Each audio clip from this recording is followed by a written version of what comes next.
Você mesma que está aí desse lado.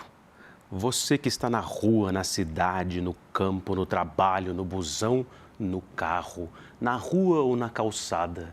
E se pega pensando, olhando para baixo, olhando para cima, o que é que estou fazendo na minha vida? Eu lhe respondo em verdade, eu não sei, eu não sei, eu não sei.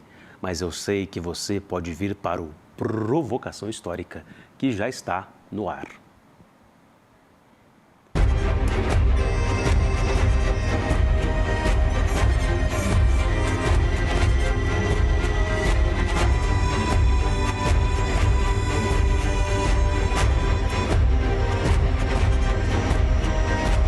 Provocação Histórica.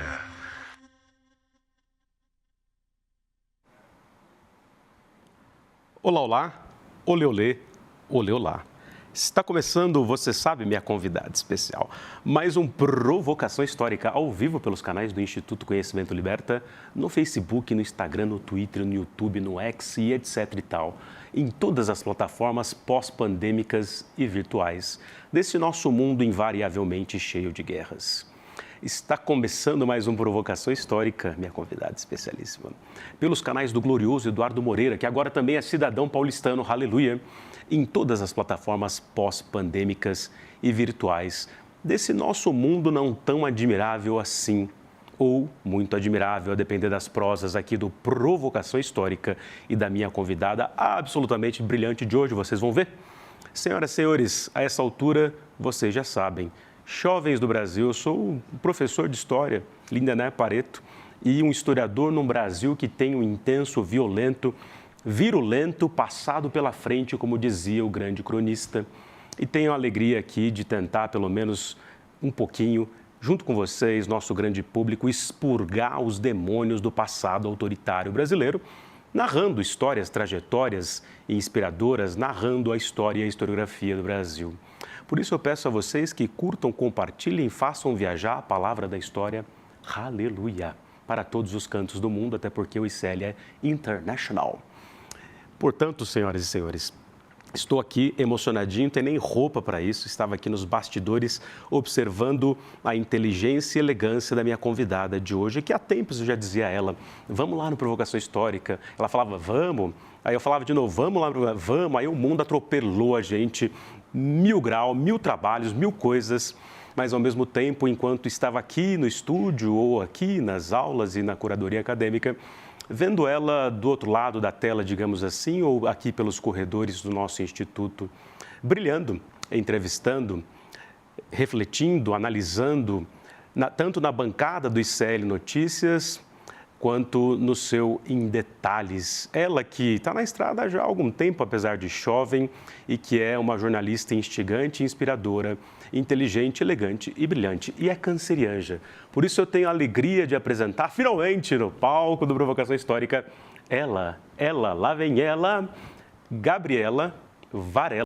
Seja muito bem-vinda ao Provocação Histórica. Obrigada, querido. Um beijo, eu até dar um beijo aqui de cavalheirismo no mundo romântico, né? Eu amei. Eu que não tenho nem roupa para estar aqui, na verdade, nem acredito que está acontecendo, né? Porque já faz bastante tempo que a gente está... Já faz, né? Você sabe que eu lembrei aqui, ó, então, pessoal, vai vendo, olha quem está aqui. Eu lembro que eu estava, sei lá, chegando aqui para mais um dia de trabalho, aí você tinha acabado de entrar. Foi quando mesmo isso? Foi em julho de 2022. 3? Sim, vou fazer um ano agora. Vai fazer um ano agora. Verdade, ó. Julho entrou perto do seu aniversário, inclusive. Estou comemorando um ano de ICL no Provocação Histórica. Ó, aí, aqui tem revelação, comemoração e provocação. Maravilhoso. Aí entrou a Gabi, né? Eu não conhecia, porque eu fico zoando direto o pessoal, o Rafão. Eu falei, pessoal, quando entrar alguém novo aqui, apresenta direito pra gente, né? Aí você tem que ficar caçando quem é quem, Até porque está crescendo muito rápido. Exatamente. Então entra muita gente nova o tempo todo, né? Aí você, quem é fulano, ciclano e tal. Aí eu falei, alguém falou para mim assim, não, a nova moça que entrou, né? A nova moça que era a Gabriela Varela, e vai cuidar dos podcasts e tal. E eu precisava colocar os podcasts do Provocação, as entrevistas, que já são 180, sei lá, nos tocadores, né, de podcast. Aí, Ariano muito louco, né? Eu já olhei para a Gabi e falei, você que vai, me ajuda aqui. Aí você olhou assim, com a cara de canceriano, o que esse cara tá falando, né? Essa cara chata, assim, pelo menos eu aqui na minha autocrítica. Aí era Gabriela Varela. E aí vocês sabem, o nosso grande público sabe, todos os ICLers sabem, ela não só conquistou o coração do nosso povo, mas tem feito um trabalho jornalístico contundente, carismático, inteligente e elegante, por que não, né? Então, eu que estou muito feliz de receber você aqui. E vamos no fluxo da consciência. Do que você quer falar?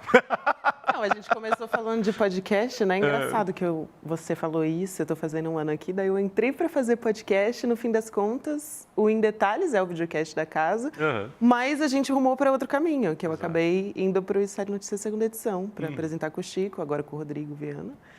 E aí, não dava, né? Porque eu ia ter que me dividir em 1000 pessoas. E acabou que eu fiquei na apresentação, mas olha só Em Detalhes. Aí, ó, playlist do Em Detalhes, que a gente separou para o nosso grande público. Inclusive, num formato muito interessante, né? Você tem trazido debates fundamentais que se cruzam toda hora com temas também de história, né? E eu também, acho que, é verdade. Aí, você tem essa pegada de jornalista que manja e gosta de história. Acho isso fundamental, né? Eu estudo, né? Fala em estudar, antes de chegar no estudo, Gabi, aqui o Provocação Histórica tem arquivos confidenciais dos afetos brasileiros. Estávamos aqui com o Jorge Misael esses dias, mas eu quero ouvir de você, Gabriela Varela. Tem outro sobrenome aí? Tem um de Oliveira no meio. Gabriela escondido. De Oliveira Varela, mas um nome de guerra. É porque o nome de guerra, ele até rima, né? Então, ele foi feito para ser assim. E pessoal em casa te chama como? Papai, mamãe?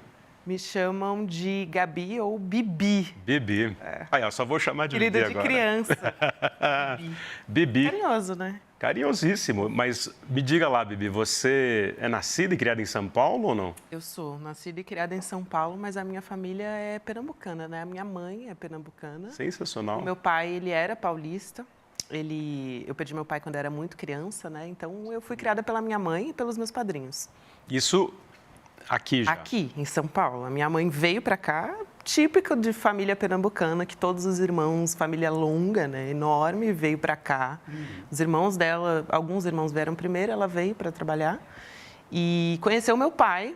E é uma história, a típica história brasileira, né? O meu pai era classe média. Ele pernambucano ou não? Não, paulista. Paulista. E a minha tia, empregada doméstica, trabalhava para o meu pai e a minha mãe às vezes ia junto. Minha mãe não era empregada doméstica, assim. Ela até ajudava a minha tia, mas ela trabalhava numa fábrica, né? Operária. Operária, exatamente. Trabalhadora, sertaneja, maravilhosa. E aí, Rosa. A Rosa. Rosa. Beijo no seu coração. Beijos pra minha mãe, Rosa. Ela, inclusive, é super seller, tá? Ela assiste muito. Já que eu mando um recado especial pra ela. E aí, diretamente de Pernambuco, inclusive, porque ela mora lá, né? Ela mora lá?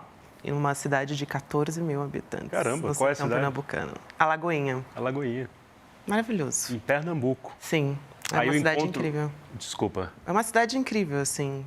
Pequena, acolhedora. Enfim, minha família é muito acolhedora. Você sempre vai pra lá? Eu vou. Inclusive, estou para ir agora, de novo. Leva nós aqui, faz excursão do ICL lá. Vou agora porque tem festa junina, né? E aí se prolonga um pouco, tem São João, não vou conseguir pegar São João, mas aí eu vou depois e sempre pego, enfim, esse período de festa julina que eu adoro. E aí minha mãe veio, conheceu meu pai e ela engravidou, né? E poderia ter dado muito errado, porque, enfim, um homem que tinha mais dinheiro do que ela, né? Classe média, mas a minha mãe era uma mulher de família pobre, né? E nordestina, que ele poderia ter dito, não tenho nada a ver com isso. Que é o clássico do patriarcado, né? Mas ele foi um homem decente e assumiu, né, a paternidade e tal. E aí eles casaram no papel e meu pai morreu, eu era muito pequena, né? E a minha mãe, eu tinha 9 anos. Mas você lembra dele? Lembro dele. 9 já tem uma... Tenho essa memória, tenho memórias boas dele. Mas muito triste, né? Eu perdi minha mãe ano passado, não me conformo até hoje, ela tinha 62. Sim.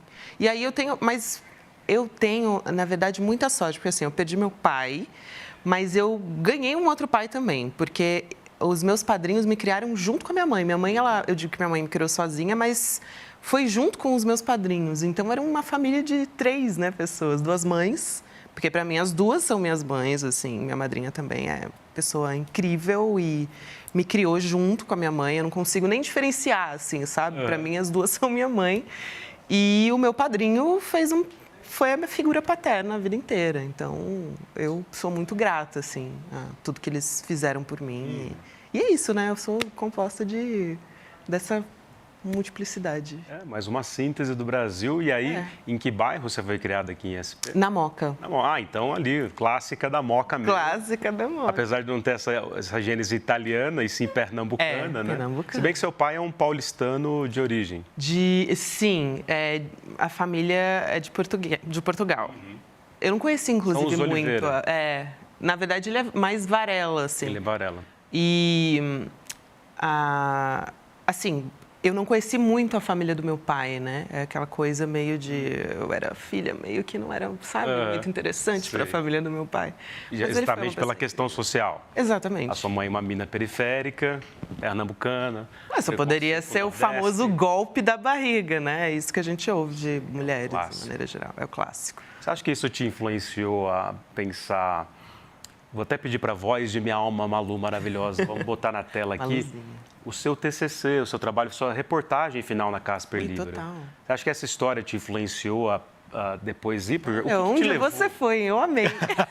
Vamos falar dele, das silenciadas. Mas o que te levou para o jornalismo? Você estava aqui, chegou ao ensino médio, você era estudiosa de ciências humanas, o que você gostava? Sim. Bom, eu fui uma aluna de escola pública e acho que você pode imaginar, assim, pelo menos na maior parte das escolas, e eu conversando com amigos, né, que também estudaram em escola pública, assim, como eu, exatas é uma dificuldade muito grande você ter professores bons de matemática, de física, química. Eu tive uma base muito ruim de exatas, de maneira geral. Mas eu também sou uma apaixonada por humanas, então eu era uma das poucas que na aula de gramática não ficava, nossa, que saco, né? Que é isso que o professor está falando? Eu ficava apaixonada. Você gostava? Eu amava.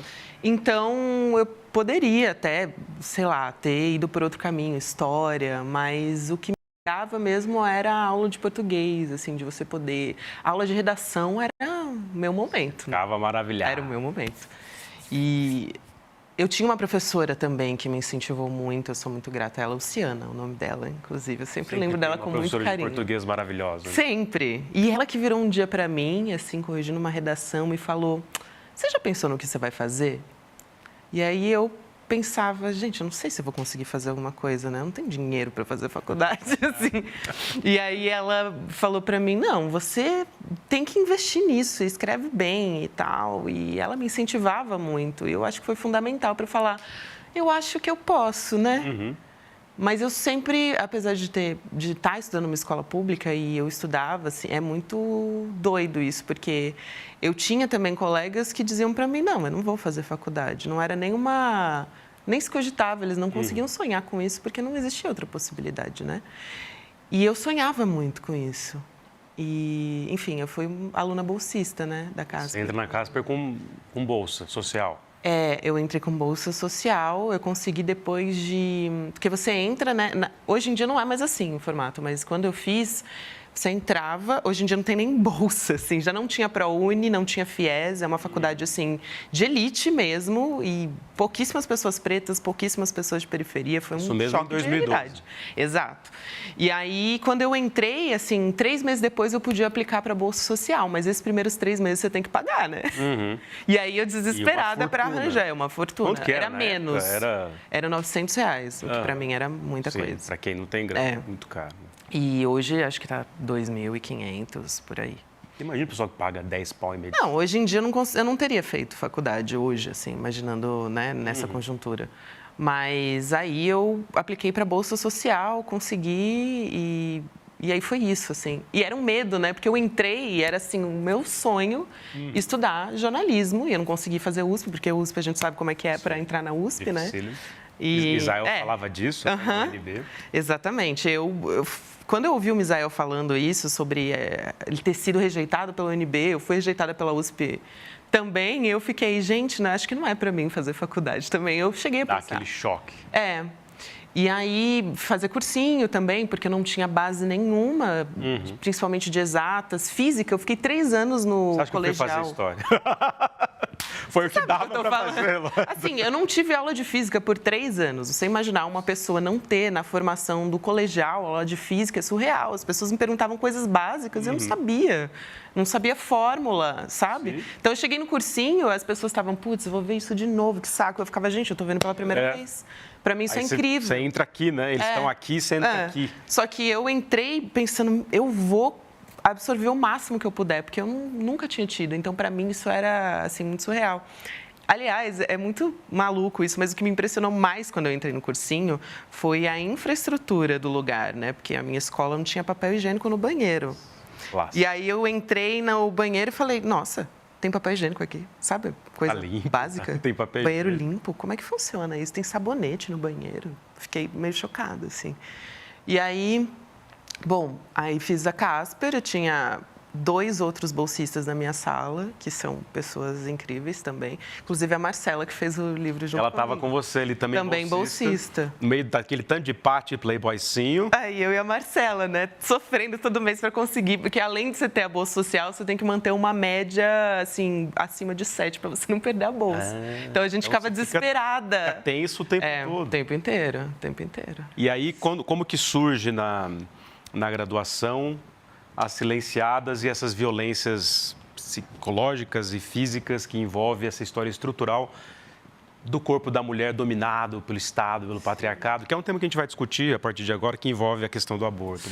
Super. Como é que surgiu ali? Por que isso te mobilizou Me tanto? pegou porque a faculdade, ela foi a minha formação em tudo, não só a minha formação acadêmica, e eu não continuei na academia por uma questão de não conseguir mesmo lidar com tanto trabalho e ainda, né, a academia. Mas eu acho incrível. Mas eu lembro que quando eu estava na Casper, que foi o momento da Casper que se criaram os movimentos e os grupos dentro da faculdade. Então, grupos assim do movimento negro e o movimento feminista da Casper surgiu quando eu estava lá, que era o Lisandra. E aí eu comecei a ir nas reuniões e aprender. E aí toda semana você tinha uma leitura e você sentava para discutir, né? Então, essa minha formação feminista aconteceu ali. E aí eu me lembro que eu fui trabalhar, um dos meus primeiros empregos foi na Pais e Filhos, né? E depois eu fui para Crescer. E aí eu fui para lá e eu me deparei com esse tema, e era um tema assim que não, nessa época não se falava sobre violência obstétrica. E é muito louco, porque faz só 10 anos, hoje todo mundo fala de violência obstétrica, né?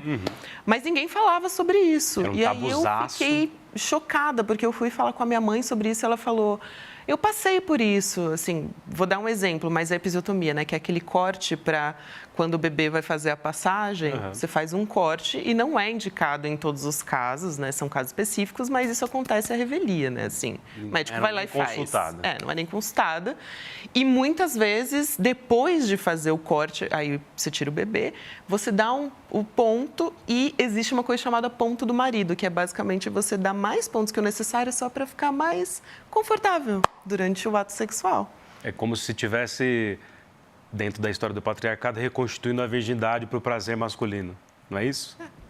Então, a minha mãe passou por isso e ela teve muita dor, infecções e, enfim, e para ela foi traumático. E eu lembro que quando eu era criança e eu falava de repente tem um irmão e tal, a minha mãe falava: Deus me livre, nossa, foi muito traumático, eu não quero nunca mais engravidar na minha vida. E aquilo ficou na minha cabeça.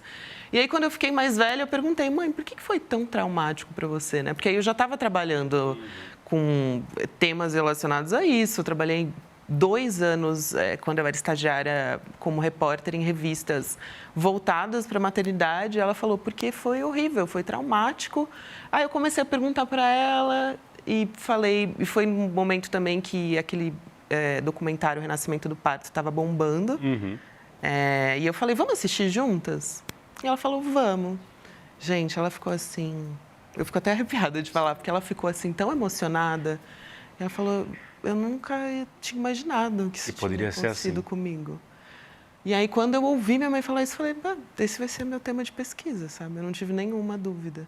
E aí eu conversei com essa amiga, que também feminista e a gente se identificava muito por isso, né? Ela também era bolsista, a gente trabalhava muito bem juntas. Ela é uma pessoa muito sensível e acho que isso é fundamental para falar de um assunto desse, sabe? Mais do que... Enfim, ela é muito rigorosa com a apuração também, mas ela tinha essa coisa do humano, de ouvir, e isso era muito importante. E aí, a gente não teve dúvida. Se a gente começou... Normalmente, as pessoas começam um ano antes a pesquisar, a pensar no tema, para daí, em 6 meses, fazer o TCC. A gente começou 2 anos antes, porque a gente se empolgou muito. Virou um mestrado, né? Vocês entrevistaram. Basicamente isso. Né? E aí eu pesquisava na época livros, não existiam livros sobre violência obstétrica, até existia sobre saúde da mulher, e aí dentro, 3 páginas sobre isso. Aquele rodapé, né? E aí tinha uma ONG, a Artemis, que era meio que a única que estava falando sobre isso, e uma professora também, que fez uma pesquisa sobre. Foi uma das primeiras pesquisas que foram feitas no país, e aí ela conseguiu identificar que as mulheres negras passavam mais por violência obstétrica, o que acontecia mais comum, que era a falta de analgesia, que era xingamento, e aí ela identificou um padrão de como normalmente isso acontece. E aí foi nessa época que, assim, tudo corroborou para... Mas foi uma pesquisa, assim, para mim foi muito importante. Foi constituidora até da sua própria atuação na vida, né? Sim. Dentro do próprio feminismo, né? Totalmente. Porque envolve todos os âmbitos dessa luta constante, né? E você já ali falava, eu sou uma feminista, como que isso veio? Porque esse debate explodiu, de fato, pelo menos para o grande público, de 10 anos para cá, né? Quer dizer, o feminismo está aí nas suas várias ondas, você bem sabe, há muito tempo, no mínimo desde a Olympe de Gouges, na Revolução Francesa, falando da igualdade de direitos entre homens e mulheres, né? Nós somos suas esposas e temos direitos também, a Olympe de Gouges falava. Mas, enfim, isso aparecia dessa forma na faculdade, porque eu lembro, por exemplo, nos anos 2000, eu entrei na USP em 2002, com 18 anos. Apesar das minhas colegas serem todas muito, digamos assim, livres, emancipadas e tal, mas não se discutia, nem no CA, não era uma pauta. Será que não se discutia sem dar o nome, o feminismo? Certamente, né? Sem dar o nome. Porque eu acho que isso aconteceu comigo. Até eu entender, na faculdade, eu entendi. Pô, sou feminista, sentei. E aí também teve uma mudança na minha vida. Eu lembro que meu primeiro namorado, eu falei, o que eu tô fazendo com esse cara? É um clássico, né? É um clássico, né? De entender que, gente, não tem nada a ver. Identificar padrões, assim, de comportamento e coisas absurdas, né? Que não tinham nada a ver comigo, mas eu entendi que antes eu já tinha comportamentos e atitudes que me faziam feminista, mas era um feminismo, assim, de sobrevivência, eu acho, quase. Eu sempre tive muitas amigas mulheres na escola, eu defendia minhas amigas mulheres, sabe? Isso já era tudo parte de uma rede de... Era, mas eu não identificava isso como feminismo, né? Na academia eu entendi e comecei a questionar muito mais e a ver problemas, mas antes eu tinha comportamentos que me faziam feminista e eu não sabia nem classificar, não sabia identificar. E depois que você cai o véu e você consegue identificar, fica até meio insuportável, né? Sim. Assim, é um fardo constante, né? É um né? fardo, Mutatis mutandis, é muito difícil. Né? Como historiadora, sabendo e lembrando de histórias do passado que não cessam de passar, né? É como se eu fosse constantemente assombrado pelos demônios autoritários do passado. Assim, não dá para ficar sossegado, né? Não dá. Ou sossegado. Não dá.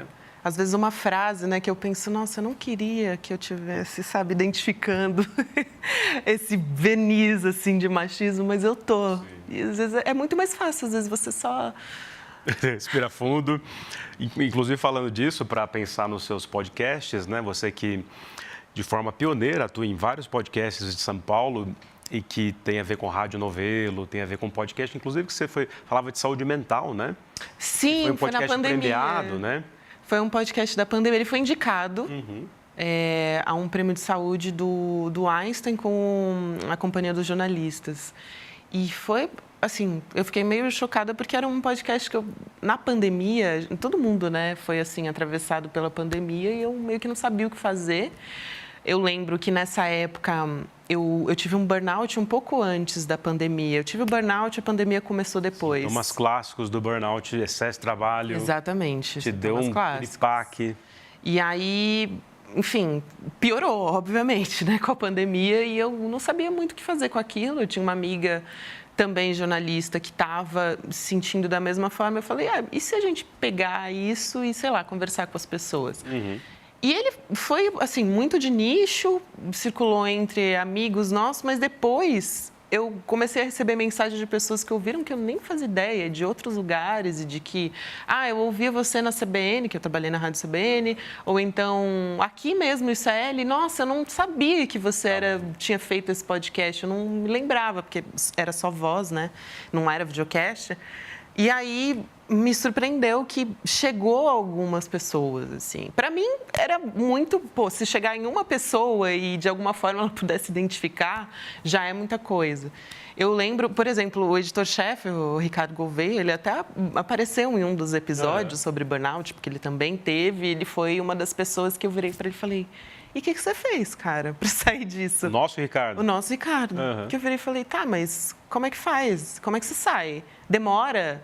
Porque você fica num estado de... Você acha que você nunca vai ter mais prazer no que você faz, né? E eu sou uma pessoa que tem muito prazer no tesão no jornalismo. Sim, sem tesão na solução, né? E aí eu fiquei, e agora? Né? Basicamente, e eu não podia parar de trabalhar, porque é isso, né? Eu levo muita gente comigo. Então, quando você cresce, você não cresce sozinho, né? Você cresce com um monte de gente junto. É uma rede. E você não é herdeira. É muito difícil de prosperar. Quando a gente não é herdeiro, também não dá pra parar, né? E é difícil de prosperar, né? Porque você tá carregando, assim, uma galera junto com você. E aí, enfim, eu acho que me ajudou a passar por isso. E num certo momento ele deixou de existir, porque eu voltei a conseguir fazer minhas atividades e... acabou, não que acabou, né, mas foi acabando a pandemia, foi um momento de transição, você vai voltando para a vida, volta a sair, a ver pessoas, volta a fazer sentido. Mas ele fez muito sentido por um tempo e foram discussões assim muito importantes e eu amo falar sobre saúde mental. E é sobre isso, né? Quer dizer, não há outra coisa a falar, a não ser saúde mental, relacionamentos, amores e desamores, né? A vida é feita disso. Ô, Gabi, sensacional. Vou pedir para o pessoal colocar essa ideia aqui, Voz de Minha Alma, o link desse podcast. Vocês encontram ele no próprio perfil da Gabi ou no LinkedIn, que foi onde eu pesquisei também. Mas o fato é... Tem também o podcast sobre a bancada do batom. Que história que é essa? Porque eu ia falar sobre isso. Quer dizer, você ali, mulher da resistência, ao mesmo tempo conhecendo a teoria feminista e a prática na faculdade, mas aí atuando em temas fundamentais na pandemia que recaem sobre as mulheres, sobretudo, que é o trabalho de cuidado de maneira geral, não só o doméstico, né? Aí eu entrevistava a Laura de Meli Souza, uma das maiores intelectuais que esse país tem, lá em Lisboa, na Revolução dos Cravos, e a Laura falou assim para mim, Nené, o mundo ainda é dos homens. Aí ela olha para mim e fala, sem nenhuma dor dizer isso, porque eu fui privilegiada por uma questão de classe e não sofri tanto por ser mulher nesse mundo. Mas, em geral, se sofre muito, obviamente, nesse sentido de serem, enfim, oprimidas, objetificadas, tudo que a gente conhece. E aí, você ruma em direção também a trabalhos e podcasts de um jornalismo que sempre envolve essa faceta, né? Sim. Quer dizer, você atua assim, né? E no mundo, ainda no jornalismo, mesmo os mais arejados, que ainda é dominado por homens, né? Ou que tem muitos homens que não conseguem ser generosos com as mulheres, né? Porque eles estão confortáveis nesse espaço, né? Então é difícil você realmente abrir mão desse espaço para dizer... Né? Vamos abrir aqui. Por favor, né? Vossa Excelência. Então, de fato, assim, isso acontece e acho que aconteceu ao longo, assim, desde o início, desde pegar ideias de pautas. Essa foi uma entrevista até que eu dei para a CBN. Eu voltei para a CBN para dar uma entrevista sobre o podcast. Sobre o podcast, né? Eu já tinha trabalhado na CBN, foi... Na rádio, né? Na rádio. Eu trabalhei na rádio como repórter. Eu fiz muita coisa na CBN. Eu fiquei 3 anos e meio lá. Bastante. Você disse para o Calejão, no nosso Papo ICL, que você tinha até muita liberdade de atuação, né? Sim. Sabiam que você era progressista, esquerdinha, mas ninguém te enchia a paciência por isso. Não, e muita gente era também. Foi muito bom, assim, porque eu acho que foi o momento que eu mais consegui abrir para apurar as pautas que eu queria fazer e que em outros lugares... Eu me lembro, né? Eu trabalhei em uma mídia tradicional há muito tempo e trabalhei como repórter de segurança pública e direitos humanos. E era sempre o meu momento na reunião de pauta era sempre assim. Ah, é? Sabe, assim, não é tão interessante, né? E política? Mas, gente, é político, como assim ir política? Assim, eles queriam falar sobre os bastidores da política, que é a minha área, né? Eu acho, assim, importantíssimo, mas uma coisa não está separada da outra. Exatamente. Né? Só que identificavam como, pauta satélite, dominical, coloca no domingo. Eu acho isso muito ruim, né? Quer dizer, a cultura e os direitos humanos costuram a política, né? Não é só a política que costura. Exato. Eu acho que isso melhorou muito, tá? Da época que eu comecei. Mas eu consegui cavar pautas assim que eu nunca imaginei que eu conseguiria. Fiquei 2 meses na revista Época de 2017 fazendo uma pauta sobre mulheres presas.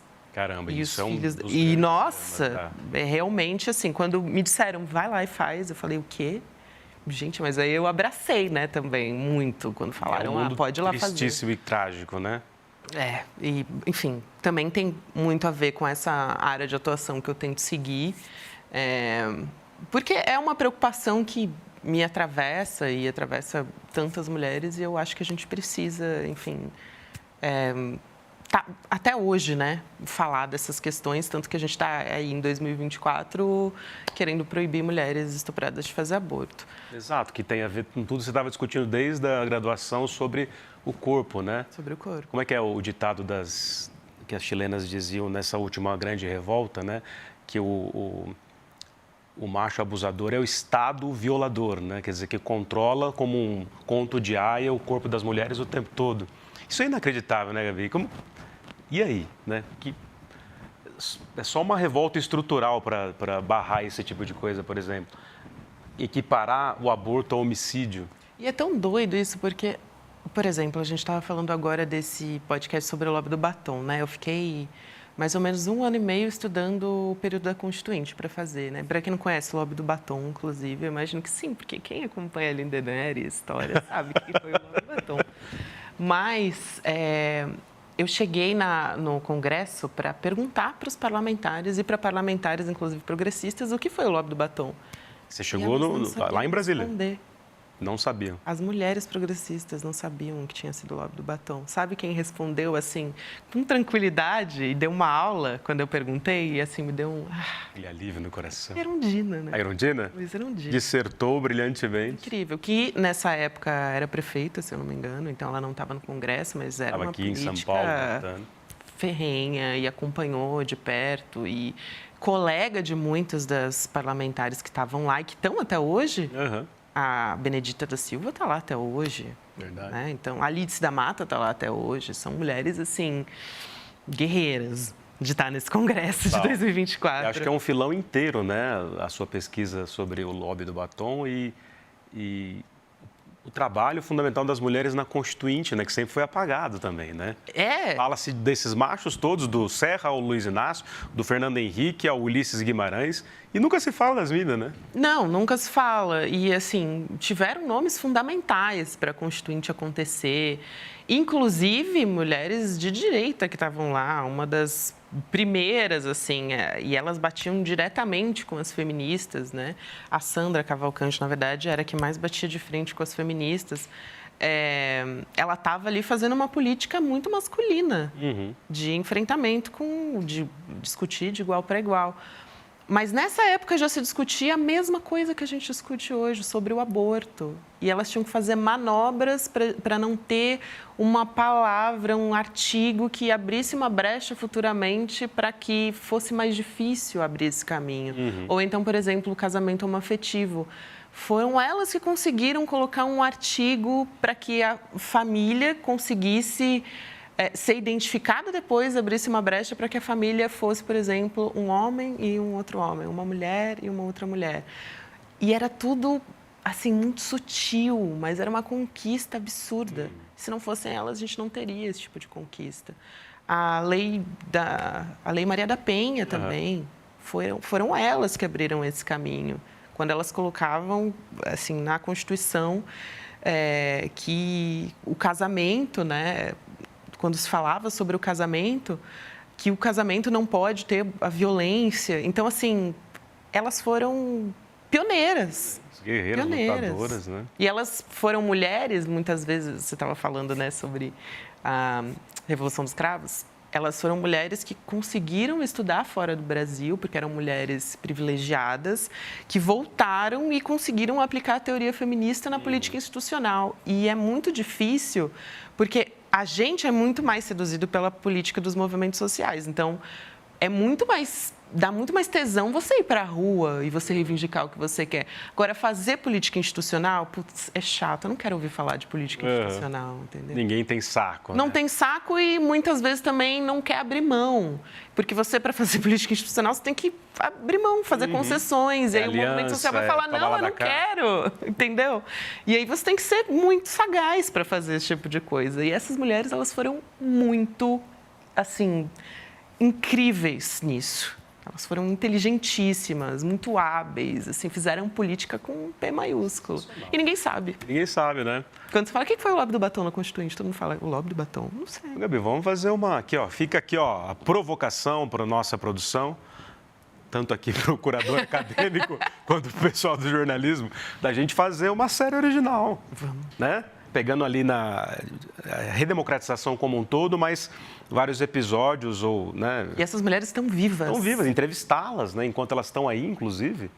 Sabe que eu estava lembrando, você me falando aqui dessa história impressionante, falando sempre com propriedade, que você sempre tem, que é, eu assistia uns trechos assim, e eu ia te falar isso nos bastidores para a gente falar de séries também.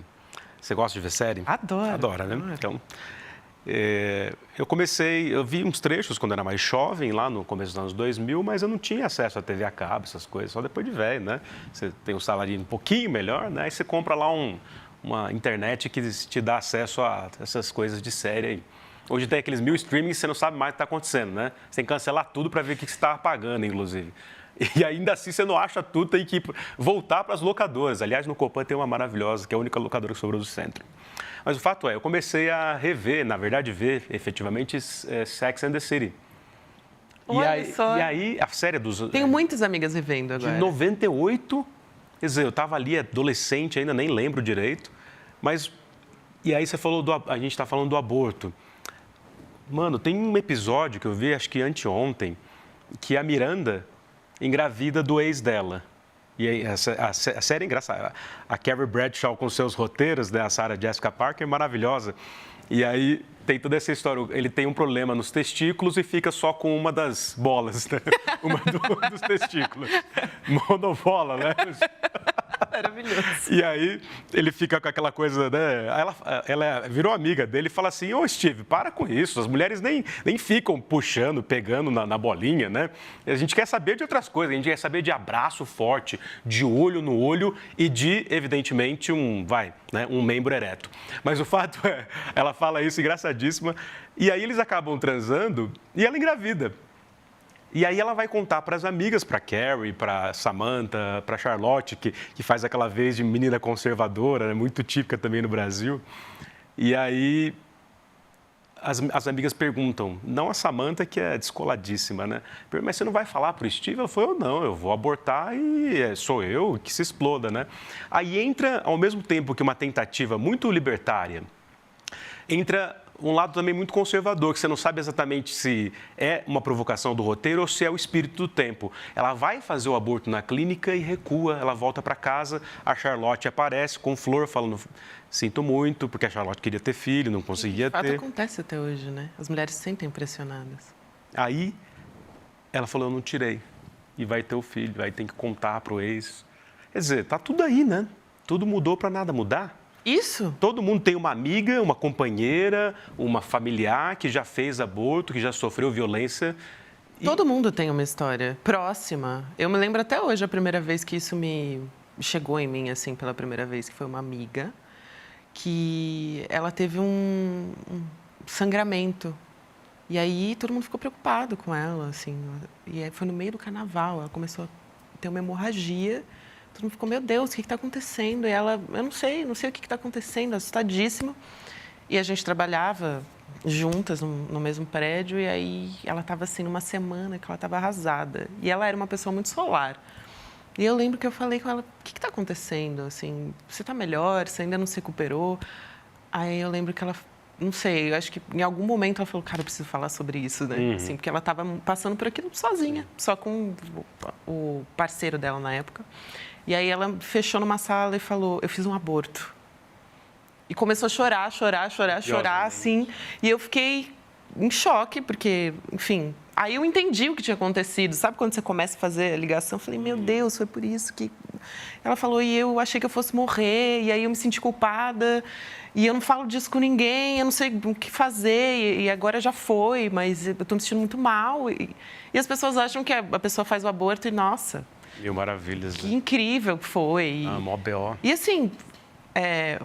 Para algumas mulheres isso vem com um alívio, mas elas não se sentem autorizadas a sentir esse alívio de não poder, sabe? São criminalizadas, elas né? são O corpo é criminalizadas. criminalizado, a atitude é criminalizada, moralizada. Você falava também de religião com o nosso glorioso César Callejon, né?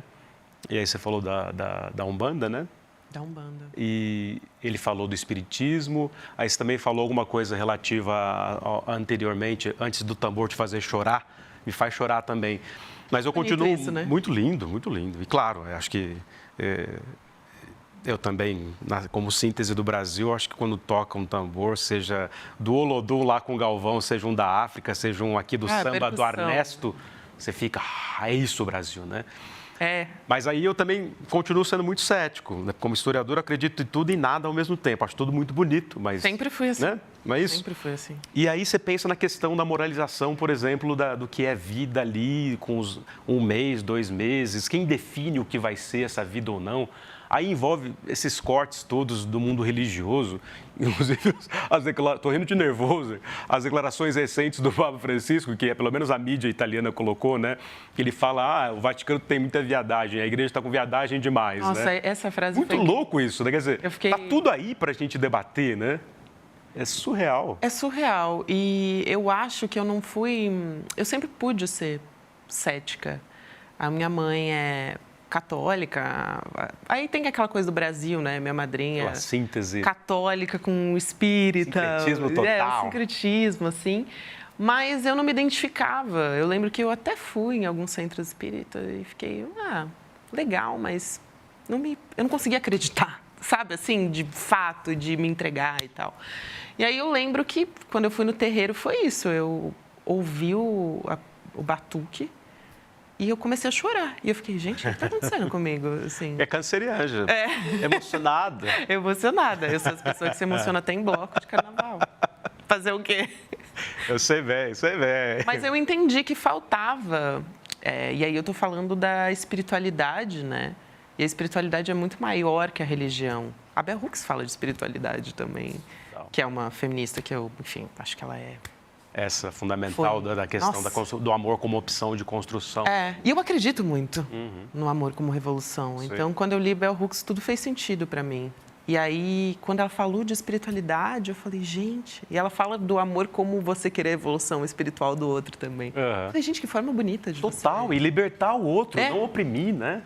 Isso é muito louco, né? Quer dizer, aí envolve todas as facetas das... Claro, aí historicamente envolve uma estrutura do patriarcado com a qual vocês sofrem até hoje, ao mesmo tempo, claro, dadas as devidas proporções, os machos somos ensinados a odiar as mulheres. Eu lembro que a primeira vez que eu fui confrontado nas minhas vantagens, né? Como disse um amigo que estuda branquitude, um intelectual negro, o Lourenço, ele não chama mais de privilégio, chama de vantagens, porque privilégio é coisa do antigo regime. Mas Interessante. Interessante, né? A entrevista com ele será semana que vem. E aí, dentro das minhas vantagens de macho, que eu nunca tinha pensado direito, né? Somos 4 irmãos em casa, minha mãe criou os meninos ali bem, os meninos são respeitosos, mas são machinhos. Aí, já com quase 30 anos, aí minha namorada, estudiosa, minha ex, né? Olha o ato falho, né? Estudiosa. Não, namorada da época. Estudiosa do feminismo, da história das mulheres, admirava aquele ser fascinante, o que ela fazia, o que ela era, militante também, e me ensinou muita coisa, mas também fui confrontado naquilo, né? Aí eu começava a ouvir assim, falei, nossa, quer dizer, não tem nada mais interessante em termos de virada da chavinha da história, pensando vantagens e privilégios, do que, por exemplo, a luta do movimento negro ou a luta do feminismo. Se você não sacou que isso não está certo, que essa opressão... Que isso não... Né? Você acha que isso não diz sobre você? Né? Exato. Eu acho que as minhas maiores... Eu não sei, mas os meus momentos, assim, de virada, talvez, na vida, foram os momentos que eu fui confrontada. Não necessariamente confrontada... Assim, uma outra pessoa me confrontar ou discutir comigo, mas ser confrontada por um pensamento que talvez eu não tivesse parado para pensar ou que fosse diferente do meu. E aí eu parei para pensar e falei, cara, preciso entender aqui por que isso me gerou um desconforto, né? Sim. E aí quando te gera um desconforto é porque tá alterando alguma coisa ali, tá te fazendo pensar em alguma coisa. Eu acho fundamental. Total, né? E aí, imagina, você é criado para ter relações... E no neoliberalismo, então, individualismo brutal, né? E eu estou aqui como até que sofre, né? É difícil. A gente estava falando de série, Gabi, vamos voltar às séries, mas sempre nas mesmas questões que são estruturais, né? Uma que me achei sensacional, acho que está não sei se está na Amazon, onde está, que é a maravilhosa Senhora Maisel. Ai, é maravilhosa essa série, como eu amo. Nossa, o que é aquilo? A Rachel Brosnahan fazendo uma mulher da família judia nova-iorquina, tradicional nova-iorquina, casadinha, que quer ser stand-up, eu acho que é uma das melhores comedy. Séries. Genial aquilo, né? E como atriz, né? Mutatis Mutandis é você que você já era brilhante, mas aí no CL, você, o Will, mesmo eu como professor de história, que era censurado onde eu estava, aqui não, aí né? A gente se transforma no que a gente quer ser, né? E a Brosnahan fez isso. Que atriz. E aquela... Ela é um acontecimento. E ela e a outra, que é a agente dela... Nossa, ela é incrível. Esqueci o nome da agente dela. Talvez atriz e personagem, né? Que é uma mulher lésbica, os atores né? são incríveis. O pai dela também. O pai dela, que é um ator consagrado, né? Que é um neurótico contumaz. É um neurótico. A mãe dela também é incrível. A vida cotidiana deles é muito maravilhosa. Eu acho muito engraçado também que as crianças são meio satélite, assim. São, né? E estão sempre jogadas. Estão sempre meio que a mercê ali, não sabe muito bem como é que eles sobrevivem no meio daquela família, sabe? É muito engraçado também. E acho que é para ser assim, é meio cômico. Sim, tudo totalmente. É cômico. Nossa, essa foi uma das séries, assim, que mais me marcou, porque é muito divertida, ela é muito inteligente, ela traz questões tão atuais e faz a gente pensar, né, da mulher. Isso é uma coisa também que me pega, que é... Eu acho que isso está mudando também, tá? Mas da mulher como uma pessoa engraçada, de poder ser engraçada, né? É mais uma das coisas que... Mas eu vejo isso, que não permitiam a vocês, né? Normalmente a mulher que tem essa coisa, assim, que ela tem umas sacadas, normalmente é, nossa, que grossa. Por que ela falou desse jeito, assim? Eu percebo isso porque a Malu, por exemplo, que tá aqui na nossa diretora, ela também ela é uma pessoa que tem humor, assim. Mariângela maravilhosa. Bem refinada, maravilhosa. Refinadíssima. E sarcástico. Total. Eu também sou dessa pegada do sarcástico. E às vezes olham pra Malu, tipo, por que você fez essa piada? E sei lá, se um colega dela fizer a mesma piada, falaria nada. Fala, nossa, ele é muito engraçado, esse cara. E, gente, é a mesma piada, assim. Se liga aí, malandra. Mas acho que tem essa coisa de a mulher tem que ser recatada, então se ela falar de um jeito meio assim, putz, aí já saiu do tom. Sim. Entendeu? Então tem um limite até onde você pode ir. E ela, a Mrs. Maisel, ela, cara... E eu acho incrível também que o ex-marido dela, dores, ele tá nesse lugar, às vezes, de ser até meio achincalhado. E ele até... o Joe Maisel é um personagem que, assim, no começo eu não gostava dele e eu passei a amar, porque ele é um cara que ele consegue se ver nesse lugar, né, de meio coadjuvante dela e falar, pô, ela é incrível. Vira amigo dela, vira companheiro de verdade, né? De vida, né? De vida. De vida, muito mais até do que a relação amorosa que eles tiveram, né? Mas é um amor diferente, né, da constituição familiar que eles tinham no começo. E aquilo é muito revolucionário. Completamente. Então, achei... Nossa, é maravilhoso. Fico até pensando se é uma projeção mais do que hoje tem acontecido com os homens que estão dispostos a... não vou falar desconstrução, que é esse termo clichê, mas estão dispostos a pensar nesses lugares de vantagens e de... Eu sempre digo isso, né, para as minhas amigas, para as minhas colegas, e dizia isso para minha mãe, a gente conversava muito sobre isso, ela era uma autodidata Foucaultiana, falava, inclusive, ela estudou no TCC dela mulheres trans, figuraça, assim, tudo por conta. Mas de pensar, né, nessa... As linhas são muito tênues, né? Como a gente foi criado para odiar vocês, o que divide a linha de um Estado violador e um macho realmente abusador de linha branda, que é essa coisa do bolsonarismo brando, né? Que na verdade é sobre isso que a gente está falando, né? O fascismo e o patriarcado são linhas tênues do que é visto como brando e o que não é, né? Mas está tudo no mesmo pacote, né? É muito louco isso. Totalmente. E aparece em todos os cantos, aparece nas relações, né? Aparece nas relações e eu acho genial quando a gente consegue ver alguma série que nem a Mrs. Maisel que consegue tocar nesses pontos, né, e questionar. E é de uma forma muito sutil, né? Você vai vendo a evolução dos personagens ali, de como era um marido que meio que usava a esposa. Ela era a pessoa genial ali da relação. Total.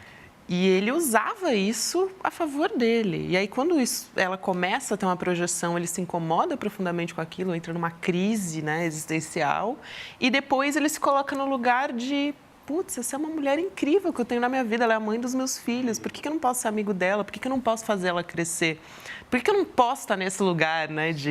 E é difícil você ver homens que se colocam nesse lugar de eu vou talvez segurar um pouco aqui para que essa mulher possa crescer nas relações, né? Total. É sempre, não, eu? Como é que eu vou abrir mão disso? Como é que eu vou abrir mão disso, desse privilégio, né, que foi me dado há tantos anos? Então... Eu acho isso genial. Fascinante, né? Aparece um pouco na Voz de Minha Alma, a gente vai falar aqui do ICL, mas aparece um pouco também no Sex and the City, quando a Samantha não quer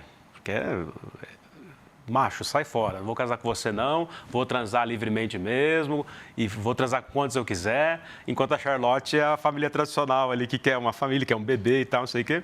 Quer dizer, elas sintetizam muitas coisas que são parte do mesmo mundo, né? Entre o patriarcado e a luta das mulheres. E quando você olha para as amigas, mulheres, é meio assim a composição. Não é? Isso é muito interessante, né? Nossa, eu tô assim, fascinado. Eu vou voltar a ver, inclusive, Sex and the City, porque eu acho que toda mulher tem que ver nos 30 anos. Né?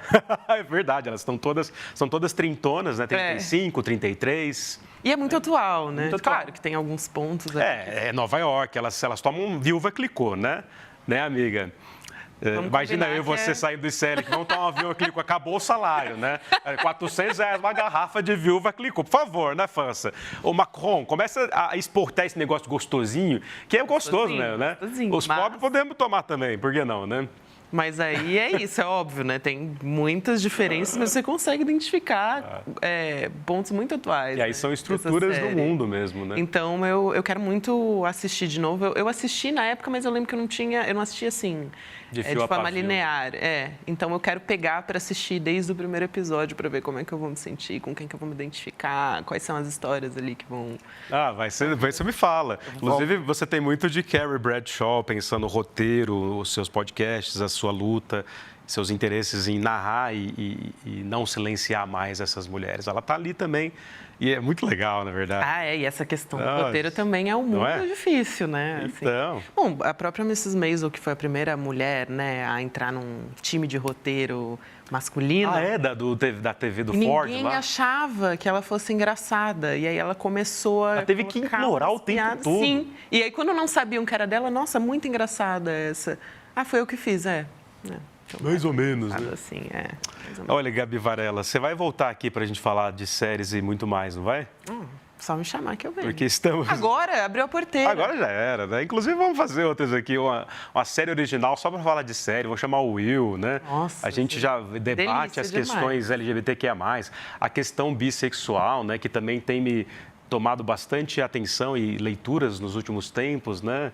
Não, eu também. Né? Eu sempre fui o filho que os irmãos esperavam, ele um dia vai falar que é gay, né? O Júnior é gay, mãe. Ficavam zoando, falando para minha mãe, um dia ela me perguntou. Então, são questões que estavam lá atrás, né? Pensar a bissexualidade. Mas a gente vai voltar para falar disso. Nossa, quero muito. Eu queria, para não perder aqui a oportunidade, Voz de Minha Alma, Maluzita Pessoa.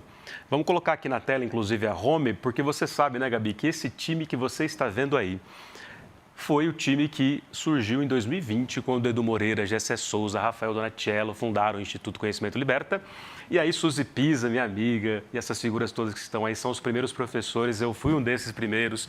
Aula de História do Brasil. Você imagina uma aula de História do Brasil com 1.000 pessoas vendo ao vivo? É, linda, né? Aí o ICL se torna um fenômeno, sai de 13, 12 cursos livres para mais de 300 agora, está até desatualizado ali, ó. Produção lá, são 300 cursos livres e documentários originais, inclusive sobre a Marielle, sobre o sequestro da fé também, sobre o golpe de 64. O ICL já tem, portanto, uma plataforma de streaming mesmo de entretenimento, mas com formação crítica, social engajada.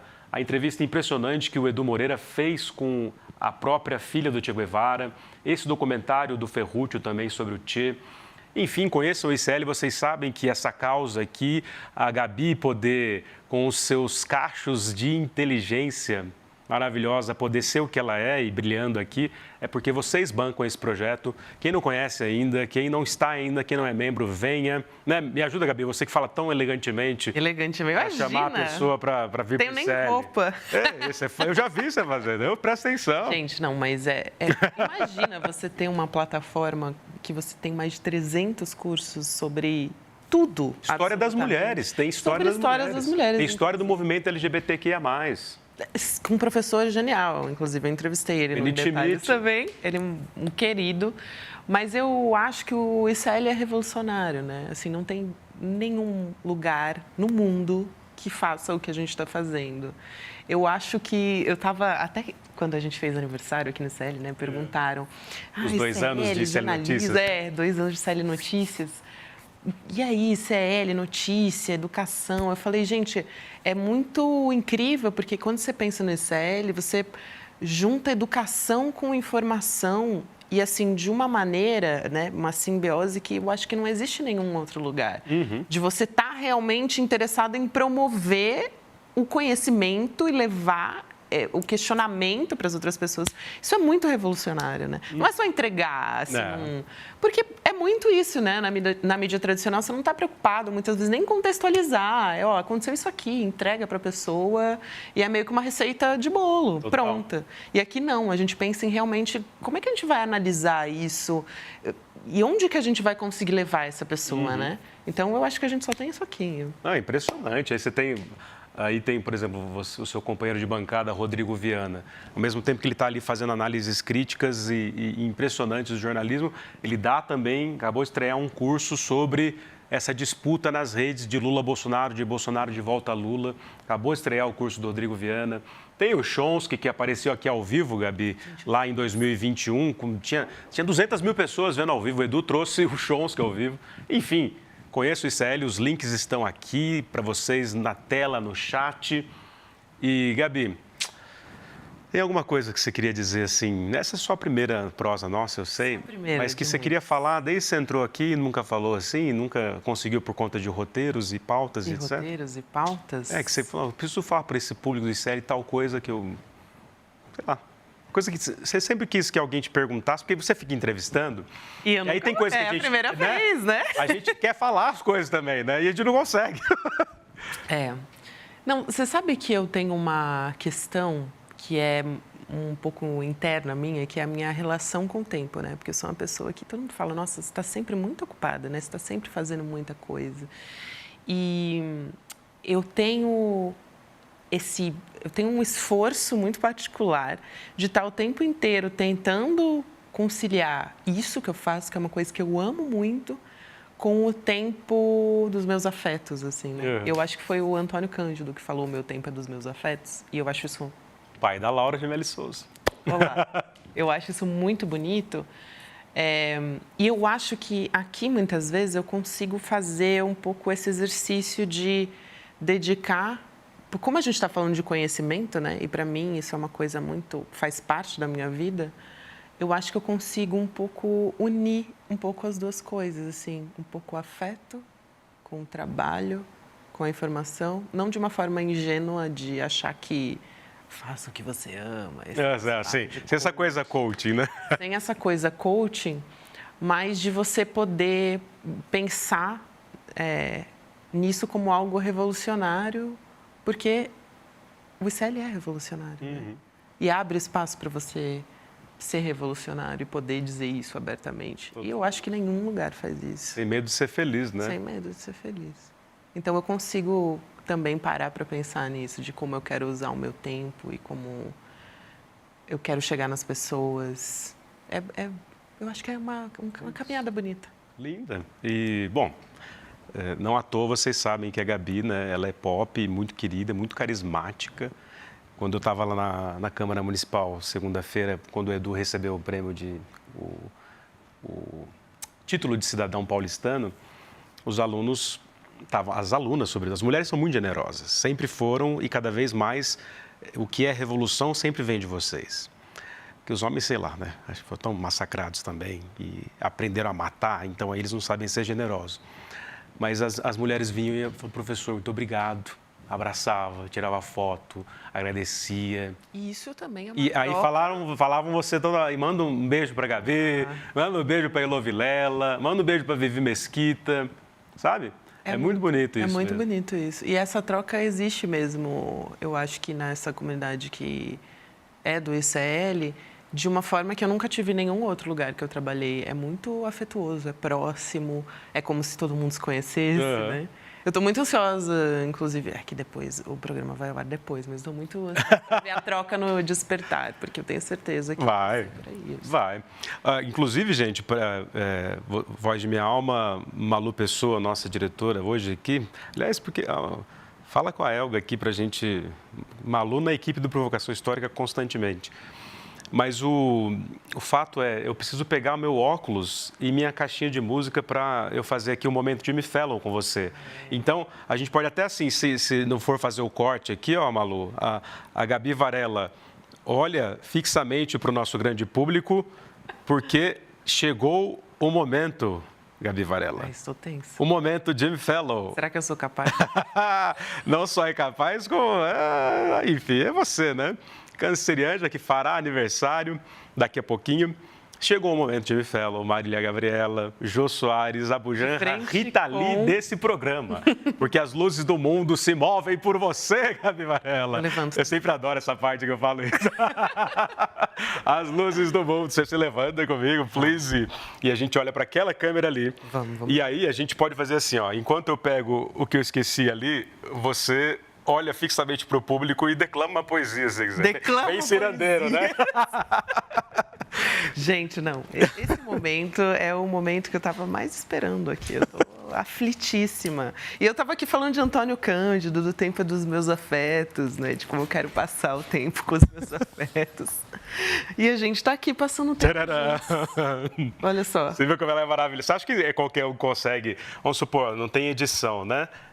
Que não fica falando assim com o público sem se perder, isso é Gabi Varela. E a câmera olhando no fundo dos nossos olhos, nas nossas entranhas, né? Chegou o momento, Jimmy Fallon, Marília Gabriela, Jô Soares, Abujanra desse programa, porque as luzes do mundo se movem por você. Gabi Varela, tcharam! Cadê as luzes do mundo? Pessoal, cadê? Bota a luz. Aê! As luzes do mundo. Então, ó, vou botar meu óculos aqui. Vamos lá. Daqui a pouco você usa ele também. Eu uso também? É. Nossa, que momento. E vou fazer algumas perguntas para você, você tem que responder na lata. Ai, meu Deus. Tá preparada? Are you Não, ready? óbvio que não. Claro que não. Eu inventei esse fim de semana, ó, uma coisa de, tipo, pílula coaching poética, pra gente sacanear esse negócio de coaching, pílula coaching poética de um cotidiano massacrante. Sim. Aí eu giro a caixinha de música, no caso aqui a Carmen, né, do Bizet, que é uma peça maravilhosa, que fala de amor, no fim das contas, Que né? bonito. Grande momento. Então eu trouxe essa caixinha especialmente para você hoje. Ah, obrigada. É a primeira vez que Que eu gravo bonito. Olha, tô fazendo uma Muito de nada. estreia. Tô fazendo uma estreia aqui. Essas caixinhas são muito gostosinhas, Né? inclusive. Tem poesia Adoro. aqui, né? Então, depois da caixinha, eu pergunto a você, Gabi Varela, o que é jornalismo? Jornalismo é a troca com o outro. Você sucinta. É isso mesmo. Gostei, adorei. A troca com o outro, que é a vida, no fim das contas, né? Aliás, esse inferno que é o outro e essa maravilha ao mesmo tempo, né? Lembra do Sartre e a Simone? O inferno é o outro. O inferno é são o os inferno, mas outros. também é o paraíso. É a delícia, mas também é o demônio, né? Tá, ó. O que é o Brasil? Você que também é síntese desse país. Um beijo para Dona Rosa. Um beijo para Dona Rosa. Parabéns pela filha maravilhosa e que só vai brilhar cada vez mais. O Brasil é uma miscelânea de culturas e saberes e tantas outras coisas, né? Você gosta do Brasil, Gabi? Eu amo o Brasil. Por quê? Amo. Porque eu passei a entender que eu sou muito o Brasil, eu sou muito todas essas coisas. E eu entendi isso meio recentemente, tá? Uhum. Que eu comecei, assim, a viajar para fora. Comecei a viajar para fora muito tempo depois de Ascensão. Também, depois dos 28, e todo mundo, né? não, porque tem que, né, viajar, isso aqui. Eu fiquei, gente, eu quero morrer no Brasil, quero morrer na praia, entendeu? Lá em Ipanema, aliás, Se com possível. Laura Couto e Juliana Dalpiva. Eu morro de inveja vendo as três lá tomando sol em Ipanema. É isso. Quero morrer, diz a voz de minha alma, Malu Pessoa, quero morrer no carnaval de Elza Soares, é Sim. isso? Bonito. É bonito? Eu quero morrer num batucado de bamba, né? Eu também. Aliás, a gente tem que fazer essa excursão para Ipanema, lá fica todo mundo doidão. Mas, enfim, o Ariano, né? O Ariano é Freud. Gabi Varela, primeiro, muito obrigado por ter vindo. Obrigada. Por ter se disponibilizado na sua rotina aqui, que eu sei de trabalho árduo e maravilhoso. Foi incrível, amei. Muito obrigado. Nossa prosa sempre é muito bonita. Parabéns pela trajetória. Obrigada. Continue sendo você e fazendo o que você faz de melhor, que é se comunicar assim, de uma forma muito generosa com o público. Eles contam muito com isso, eles contam muito conosco, igual eu falei dos nossos alunos e alunas. É sobre isso, né? Você é uma jornalista professora, isso é muito bonito. Você ensina. Que bonito isso. E você sabe ouvir. Nunca também. ninguém falou isso pra mim, eu acho que foi uma das coisas mais bonitas que eu já ouvi. Obrigado. Nunca me vi nesse lugar também. Não, mas... Vou dormir hoje pensando nisso. Depois de alguns anos na estrada A síndrome de impostor pensando, o quê? A sua geração tem também, a minha também tem. Eu tenho 10 anos a mais praticamente que você e a gente tem essas coisas. Mas acho que é uma questão de classe, porque quem nasce herdeiro nunca tem essas inseguranças. É verdade. Eles têm uma segurança, e a segurança é a grana, né? Sabe que se ficar desempregado vai ter alguém ali para dar algum dinheiro, né? Claro. A gente não tem essas coisas. Exato. Mas enfim, o que é a vida? A vida é um eterno sentir. Ainda mais para uma canceriana, né? Raiz, pra mim, né? Filha de Yansan. Filha de Yansan. O que você vai cantar comigo aqui? Porque você sabe, né? Sua voz está entre as vozes mais seduzentes, elegantes e inteligentes do Brasil. Calejão disse isso também, mas todo mundo diz. Você sabe. Mas é só falando, essa né? Voz. Cantando. Não Vamos cantar comigo uma canção. Você gosta de Chico, né? Eu gosto de Chico. Eu ia sugerir, já que você falou que eu sou filha de Yansan, não sei se você conhece, na verdade, de Betânia. Qual? O raio de Yansan sou eu. Ô, louco. Opa. Canta um trecho pra nós. O raio de Yansan sou eu. Gabi, solta a voz. Vai, olhando pra lá. O raio de Yansan sou eu. Você conhece? Betânia é aquela coisa, um acontecimento, né? Eu lembro dela cantando, inclusive as canções do... Eu acho que por causa da USP, né? O Sérgio Buarque de Holanda, o pai do Chico. O Chico faz 80 anos esse ano. É mesmo? Você foi no show do Chico porque eu te stalkeei, Nossa, obviamente. eu fui nesse mesmo show. Belíssimo. Né? E ela cantando algumas das canções como Quem é você? Nossa. Adivinha. Essa mulher me gosta atravessa de um mim. jeito. Que Noite você... dos mascarados. Procurem os seus namorados. Nossa, eu sou assim. Já tô emocionada. Mas qual que você vai cantar? O pessoal vai defenestrar a gente aqui. Vai defenestrar a gente? Vai. Tá bom. Eu não sei, eu fico nervosa cantando. É porque a minha voz, ela é boa só pra falar. Sei, né, ela gente? tá dando um migué aqui, modesta. Você canta no isso. chuveiro, não canta? No chuveiro, um pouquinho. Eu adorava cantar no chuveiro. Eu tô morando num lugar barulhento, depois a gente volta pra falar disso, mas eu cantava Legião chorando no banheiro. Nossa, quem nunca, né? Quem nunca? Cantando, sei lá, atrás da porta, Elis Regina e Chico, né? Nossa Senhora, mas sem carinho, sem conversa, num tapete atrás da porta, reclamei baixinho, dei pra maldizer do nosso lar. Imagina Nossa, não. Betânia soltando essa voz. Pelo amor de Deus, né? Vamos fechar então com Roda Mundo, Roda Gigante? Tem dias que a gente se sente como quem partiu ou morreu. Chega mais perto. A gente estancou de repente, ou foi o mundo então que cresceu. A gente quer ter Nossa, mas você sabe inteira mesmo. Sou gente, fanático. Ele é fanático. O nosso destino mandar. Mas eis que chega a roda viva e carrega o destino. Roda mundo, roda gigante, roda moinho, roda peão. O tempo rodou num instante nas voltas do meu coração. Do nosso coração. Muito obrigado, produção. Do meu coração. Grande público. Pro seu. Muito obrigado por ter vindo. Adorei. Obrigadíssimo. Amei. Despeça-se do seu grande público com o nosso óculos da Rita Lee. Tem que ser no óculos. E que era da minha mãe Rita também. Lee, gente. Era da Rita Lee e da minha A gente mãe. não cantou Rita Lee, não é mesmo? Verdade, né? Quero mais. Saúde. Só vai expulsar a gente aqui. Tchau, gente. Tchau, gente. Vamos com o meu óculos de Rita Lee embora. Beijo. Dá um abraço de novo. A gente tem uma bomba para vocês. O melhor professor da New York University, o cara que foi eleito um dos 40 maiores professores de administração e negócios do mundo, Adam Alter, vai nos dar uma aula dia 7 de julho, às 8 horas da noite, para nos explicar o que está por trás desse vício em tecnologia que virou uma pandemia mundial e transformou 5 empresas naquelas que controlam quase que toda a economia do mundo. E para você se inscrever gratuitamente e assistir essa aula fundamental, é só você clicar no link que vai estar junto com esse vídeo. Se inscreve agora para aprender com Adam Alter.